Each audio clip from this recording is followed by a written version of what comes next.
লগা পাওঁ আহি পাওঁতে 7টা 20 হ'ল এতিয়া গাটো ধুই ল'লোঁ যাওঁ চাকিখন জ্বলাই লওঁ যিহেতু ঘৰলৈকে আহিছোঁ ন ব্ৰতটোতো শেষ কৰিব লাগিব যাওঁ চাকিখন জ্বলাই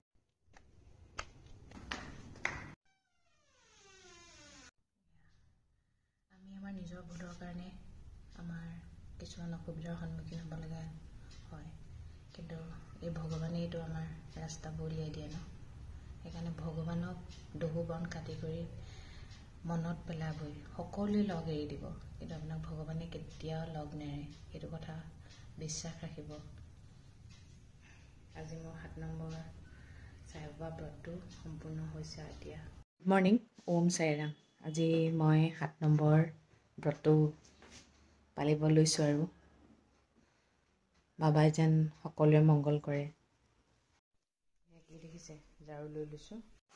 আজি আমাৰ মামনি নাহে ৰিংকুৱে বাকী ৰুমবোৰ ৰাতিপুৱাই সাৰি মুচি থ'লে এতিয়া মোৰ মানে এটা কথা মন কৰি গৈছে মই যিদিনাখনে মূৰটো ধুওঁ সেইদিনাখনে মানে মই কামবোৰ নিজে কৰিব লগা নিচিনা হয় পিছে এটা কথা কি জানে নিজৰ ঘৰটো নিজে চাফা কৰা সমান কেতিয়াও নহয় বুজি পাইছে কেতিয়াও নহয় আমাৰ এৰিয়াৰ এইফালে যে ইমান বস্তু পেলাই নহয় আহিলেই আহিয়ে গ'ল মা ধুনীয়া আহি গ'ল তুমি এইফালে কিয় বস্তুবোৰ পেলোৱা কচোন হা তোমাৰ বস্তুবোৰ পেলাই শেষ কৰিলা আৰু দেই আৰিয়া একো কিনি নিদিম আৰু দেই তোমাক কথা ক'লে নুশুনা যে বস্তুবোৰ ধুনীয়াকৈ থ'ব লাগে হয় নহয় কোৱাচোন বস্তুবোৰ ধুনীয়াকৈ থ'ব লাগে নালাগে তুমি কোৱাচোন তুমি যে এতিয়া ডাঙৰ হৈছা কি দিম বা আমাৰ বিচনা তলৰ পৰা শাৰী দিওঁ ওলাই যাব আঁতৰি দিয়া লোৱা বস্তুবোৰ ভিতৰলৈ পেলাই দিব একদম মোৰ মোবাইলটো কিবা এটা প্ৰব্লেম হৈছে ভিডিঅ' যদি এটা দিওঁ ডেইলি ব্লগটো যে দিওঁ ডেইলি সেইটো মানে কমচে কম 17-18বাৰমান যায়গৈ সেইকাৰণে কিছুমানৰ মেছেজবোৰ মই মানে নাপাওঁ গম পাইছেনে বেয়া নাপাব দেই মোবাইলটো কিবা এটা প্ৰব্লেম হৈছে এই নতুনকৈ মোবাইল এটা ল'লেহে প্ৰব্লেমটো ছল্ভ হ'ব আৰু কি আৰু লাগে অঁ দি দিয়া ৰিংকুৰ ওচৰত বহি থাকিলে খায় এনেকৈ খাবলৈ দিলে নাখায় আজি আমাৰ ব্ৰেকফাষ্টত আছে পোহা খোৱা এইফালে পোহা খাই আছে এইফালে মোৰ লাল চাহ গ'ল নহয় ৰিংকুৰ ওচৰত খাবলৈ গাড়ী ধুবলৈ আহি গ'ল নিজৰ গা ধোৱাই নাই গাড়ী ধুবলৈহে আহিলে হা কোন ল'ৰা ছোৱালীয়ে বাৰু গাড়ী চাড়ী ধুৱে কওকচোন বাৰু আমাৰ এই মানে কি কাম নকৰে মুঠতে চব কামেই কৰে আকৌ হা এইলে মানে কামে ভয় কৰিব এইক দেখিলে কাম নোলাব আৰু এয়া মোৰ দুপৰীয়া লাঞ্চ আপেল হা চাবা অঁ বেবী চাৰ্ক চাবা অঁ লগাই দিম ঠিক আছেনে এতিয়া আমি ক'লৈ যাব লৈছোঁ নগাঁও আকৌ নগাঁও যাব লগা পৰিস্থিতি কৰি পেলালে আমি আপোনালোকক অকল আমাৰ সুখবোৰ দেখুৱাওঁ দুখবোৰ নেদেখুৱাওঁ কৈছোঁ যে এই বছৰটো আমাৰ কাৰণে বহুতেই বেয়া কিমান হেঁপাহেৰে আমি বাছখন ৰং চং কৰিলোঁ বাছখন গৈছিলে ৰিজাৰ্ভত বাহিৰলৈ ৰাম মন্দিৰ চাবলৈ ন আৰু বহুত কিবা কিবি চাবলৈ গৈছিলে আহি থাকোঁতে কি হ'ল আপোনাৰ 25 দিনৰ ৰিজাৰ্ভত গৈছিলে আহি থাকোঁতে আপোনাৰ শিলিগুৰি নাপালেহি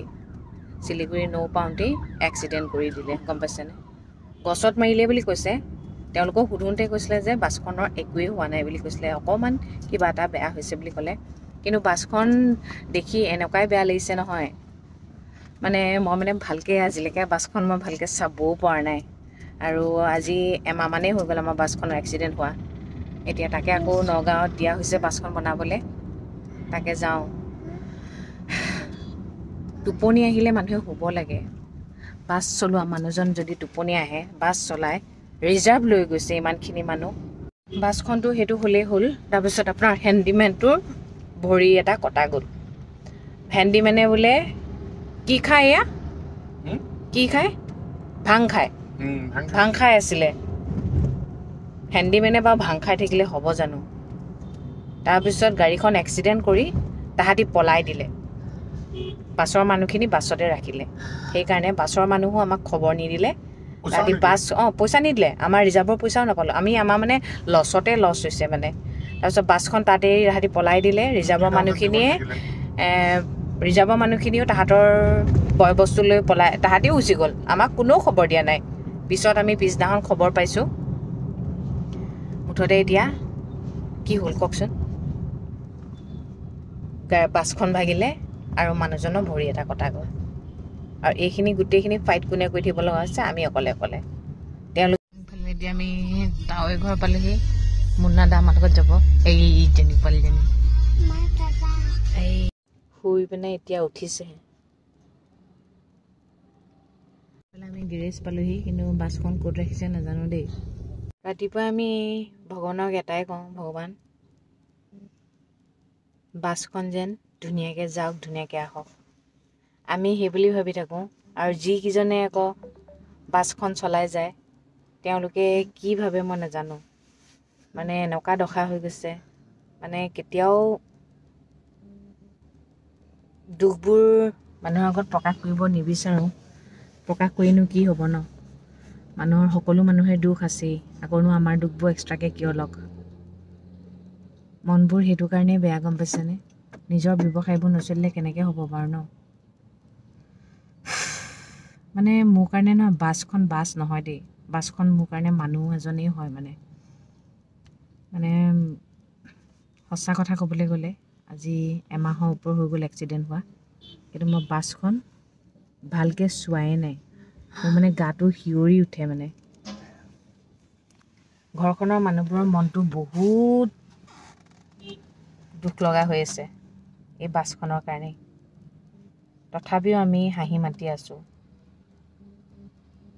উপায় নাই এক্সিডেণ্টটো বোলে এক্সিডেণ্টে আৰু ন ক'ব নোৱাৰি আৰু হৈ যায় কেতিয়াবা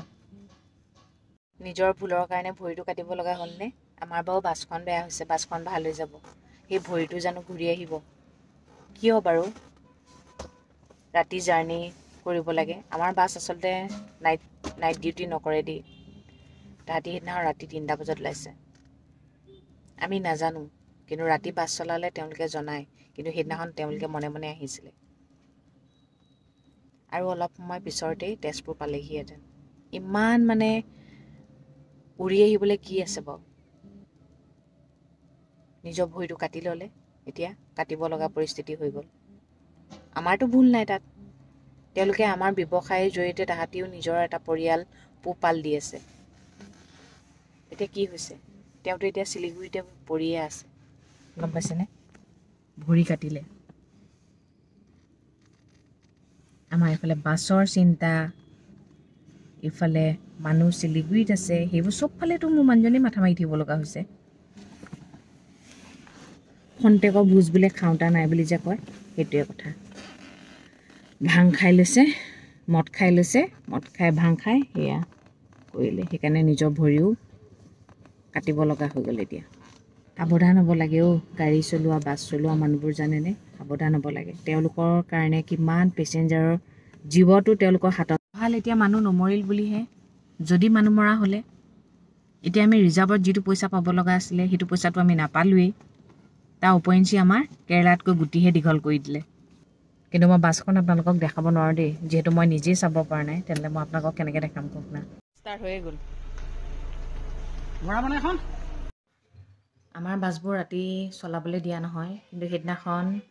ৰিজাৰ্ভৰ পাৰ্টিটোও চাগে ক'লে সোনকালে পোৱাই দিবলৈ সেইকাৰণে ৰাতি চলালে ৰাতি 3টা বজাত এক্সিডেণ্টটো হৈছে আৰু মানুহজনে সদায় খবৰ লয় কিন্তু সেইদিনাখন তেওঁলোকেও নজনালে যে ৰাতি বাছখন চলিব বুলি সেইকাৰণ মানুহজনে মোবাইলটোতো প্ৰায় চাইলেণ্ট কৰি থয় তাৰপিছত ৰাতিপুৱা শুই উঠি দেখিছে 17টা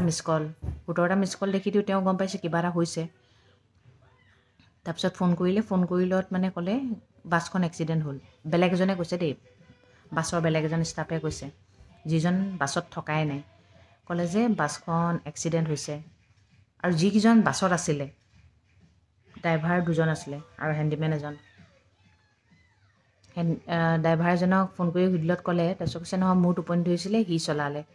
তেতিয়া মানুহজনে কৈছে কিয় ইমান ৰাতিখন চলাব লাগে সেয়া কোৱাৰ পিছত যিজনৰ টোপনি ধৰিলে শুইছিলে তেওঁ কৈছে নাই বেছি ডাঙৰ এক্সিডেণ্ট হোৱা নাই সৰু গছ এজোপাত লাগিছে আমি ভাবিছোঁ আৰু অকণমান হৈছে আৰু তাৰপিছত ৰিজাৰ্ভৰ পাৰ্টিখিনিতো ওলাই গ'লেই তাহাঁতৰ বস্তু বাহানি লৈ পলাই দিলে মানে কি গুচি গ'ল খঙতে আৰু এহেঁতিও যিহেতু পলাই দিয়াৰ পিছত ৰিজাৰ্ভৰ পাৰ্টিৰ পৰা আমি পইচা নাপালোঁ তাৰপিছত এহেঁতি ফোন কৰি ক'লে যে হয় বাছখন এক্সিডেণ্ট হ'ল কিন্তু তাহাঁতি নাজানে একচুৱেলি এতিয়া বাছখন ক'ত আছে যিকেইটা বাছত আছিলে সেইকেইটা মানুহে নাজানে আমাৰ বাছখন ক'ত আছে অলৰেডি পুলিচে কেৰেং লৈ বাছ লৈ গ'ল থানালৈ কোনখন থানাত আছে তাহাঁতি নাজানে তাহাঁতি আছে কলিকতাত আৰু আমি আছোঁ তেজপুৰত মানুহজনে ইটোক ফোন কৰি সিটোক ফোন কৰি মানুহজনে খবৰ লৈছে আৰু কলিকতাখন সৰু নহয় শিলিগুৰিখন মানে অৱস্থা বেয়া হৈ গৈছে মানে তাৰখন বনাই মেলি তেওঁলোকক দিয়া হৈছিলে সেই ৰিজাৰ্ভটো প্ৰথম মাৰিবলৈ গৈছিলেহে কিন্তু বাছখন ক'ত আছে তেওঁলোকে খবৰ লোৱা নাই ভাত খাবলৈ পইচা লাগে এফালে মানুহজনৰ ভাত খোৱা মানে অৱস্থা বেয়া হৈ গৈছে তাৰপিছত ফোন মানুহজনক খঙতে কৈ দিলে মই পইচা দিব নোৱাৰোঁ বুলি কৈ দিলে তাৰপিছত তাহাঁতি ফোন ৰিচিভে নকৰা হৈ থাকিলে এতিয়া কেনেকৈ আমি জানিম ক'ত আছে বাছ কি কৰিছে তাহাঁতিও নাজানে তাহাঁতক ফোন কৰি লাষ্টত মানে 2-3 দিনৰ পিছত ফোনটো ৰিচিভ কৰিলে এজন ড্ৰাইভাৰে মোৰ মানুহজনে সঁচাকৈ কথা কৈছোঁ কথা ক'বলৈ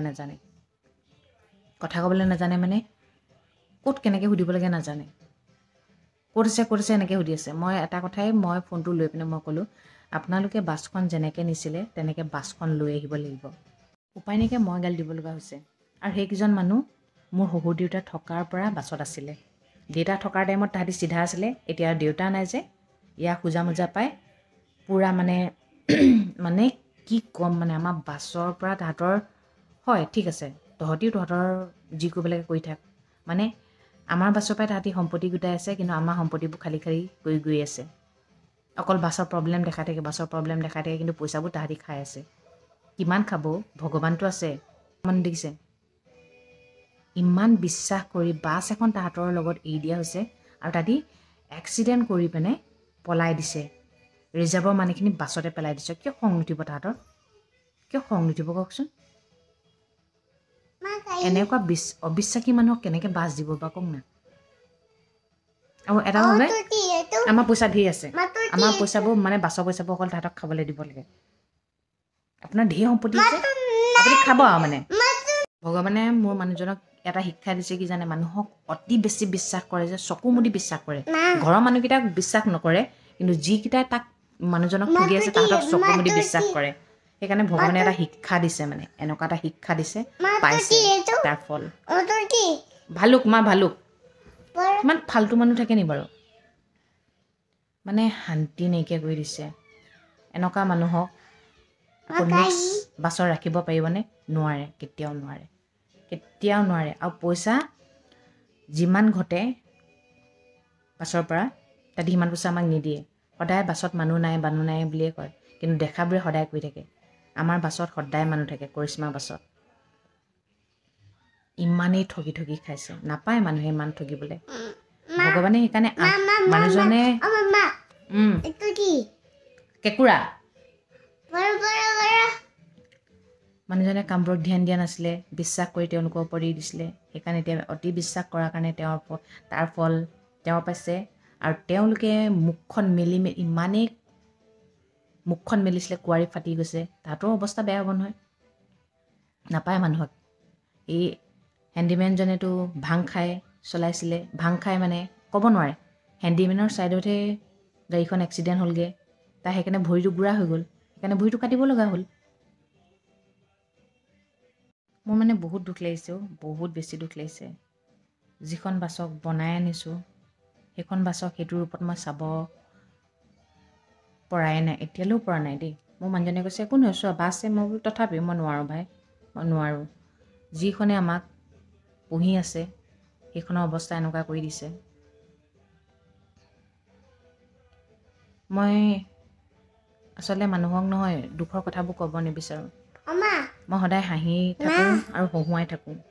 আমি এতিয়া বিপদ এটা হৈছে বুলি কান্দি থাকিলে হ'ব কান্দি থাকিলে জানো প্ৰব্লেমটো ছল্ভ হ'ব মানুহজনো মনে কিমান দুখ কৰি থাকে জানো কিন্তু তথাপিও আমি ইজনে সিজনক হহুৱাই ৰাখোঁ গম পাইছেনে আজি কিয় জনালোঁ, সঠিক টাইম আহিলে জনাম বুলি আছিলোঁ, সেইটো কাৰণে জনাই দিছোঁ। আৰু সেইকাৰণে অতিমাত্ৰা বিশ্বাস কাকো কৰিব নালাগে। নিজৰ ওপৰতে আমাৰ বিশ্বাস কেতিয়াবা হেৰাই যায়। আনক আপুনি কেনেকৈ বিশ্বাস কৰিব কওক না। আৰু ব্যৱসায় কৰাটো নহয় বৰ মুখৰ কথা নহয়। চাকৰি এটা কৰিবলৈ ভাল, যদি মাহে মাহে পইচা আহি থাকে। ব্যৱসায় কৰিলে কি হয় জানে, আজি আহিছে বহুত, কাইলৈ নাহিবও পাৰে। লাইফটো ৰিস্ক হৈ যায় মানে, আৰু সেই ৰিস্কটো চবেই ল'ব নোৱাৰে। কিন্তু মোৰ মানুহজনে ৰিস্ক ল'ব লগা হৈ গৈছে। হয় আৰু এক্সিডেণ্ট হ'ল আৰু, কিন্তু ভগৱানে ইমানতে যে ৰক্ষা কৰিলে, মানুহ নমৰিলে যে, সেইটোৱে ধন্যবাদ ভগৱানক। সেইকাৰণে ভগৱানৰ ওপৰত বিশ্বাস ৰাখিবই। কাৰো ওপৰত বিশ্বাস নাথাকিলেও কিন্তু মোৰ ভগৱানৰ ওপৰত সম্পূৰ্ণ বিশ্বাস আছে। ভালেই হৈছে, মানুহজনৰ চকু মেল খাইছে, মেল খাব লাগে। আৰু এটা কথা কৈ যাওঁ, মোৰ মানুহজনে বিপদৰ টাইমত সকলোকে সহায় কৰে, কিন্তু মোৰ মানুহজনৰ বিপদৰ টাইমত কিন্তু মাত এষাৰ পাবলৈও টান আছে বহুতৰ। সেইটোৱে কথা। একো নাই, নিজৰ প্ৰব্লেমবোৰ নিজে ছল্ভ কৰিব লাগিব। মাত এষাৰ মাতিনো কিডাল হ'ব ন, একো নহয়। আৰু আমি হাৰি দিয়া বিধৰ নহয়, মানুহজনেও হাৰি দিয়া বিধৰ নহয়, ময়ো হাৰি দিয়া বিধৰ নহয়। যুঁজি যাম ভাই, জীয়াই থকালৈকে যুঁজি যাম, সত্যত থাকিম, যুঁজি যাম। আৰু সত্যত থকা মানুহৰ বোলে কষ্টও বেছি আৰু বহুত প্ৰব্লেমৰ সন্মুখীন হ'ব লাগে, একো নহয়। তথাপিও সত্যতেই থাকিম, যুঁজি যাম। ঠিক আছে দিয়ক তেন্তে, আজিলৈ ৰাখিছোঁ। আৰু সদায় কোৱাৰ দৰে কওঁ, ভগৱানে সকলোৰে মংগল কৰক, সকলো সদায় ভালে থাকক। Good night.